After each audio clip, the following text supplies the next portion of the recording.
ఎస్.జె. సూర్య వైవిధ్యానికి మారుపేరుగా నిలిచారు. పాత కథలకే కొత్త జిలుగులద్ది సినిమాలు తెరకెక్కించి ఘన విజయాలను సొంతం చేసుకున్నారు సూర్య. రామాయణంలోని వాలి కథను సోషలైజ్ చేస్తూ వాలి చిత్రాన్ని తెరకెక్కించారు సూర్య. అజిత్ ద్విపాత్రాభినయంలో రూపొందిన వాలి ఘన విజయం సాధించింది. ఈ సినిమా తర్వాత విజయ్ హీరోగా సూర్య తెరకెక్కించిన ఖుషి సైతం విజయపథంలో సాగింది. అదే చిత్రాన్ని తెలుగులో పవర్ స్టార్ పవన్ కళ్యాణ్ హీరోగా ఖుషి పేరుతోనే రీమేక్ చేశారు. ఇదే ఎస్.జె. సూర్య దర్శకత్వంలో రూపొందిన తొలి తెలుగు చిత్రం. తెలుగు నేలపై ఖుషి చిత్రం జైకేతనం ఎగురవేసింది. పవన్ కళ్యాణ్ కెరీర్లోనే అత్యధిక శత దినోత్సవాలు చూసిన చిత్రంగా ఖుషి నిలిచింది. దర్శకుడు కాకమునిపే కొన్ని చిత్రాల్లో నటునిగా కనిపించారు ఎస్.జె. సూర్య.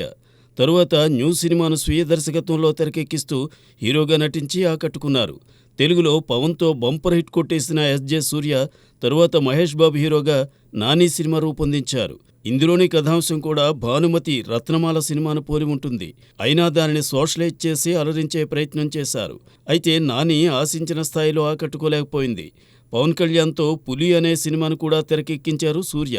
ఈ చిత్రం కూడా బాక్సాఫీస్ వద్ద అలరించలేదు. 2015లో ఇసై తరువాత మళ్లీ మెగాఫోన్ పట్టలేదు సూర్య.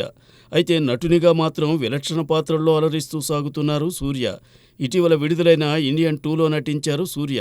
రామ్ చరణ్ హీరోగా శంకర్ తెరకెక్కిస్తున్న గేమ్ చేంజర్లోనూ, నాని హీరోగా వస్తున్న సరిపోదా శనివారంలోనూ కీలక పాత్రలు పోషిస్తున్నారు సూర్య.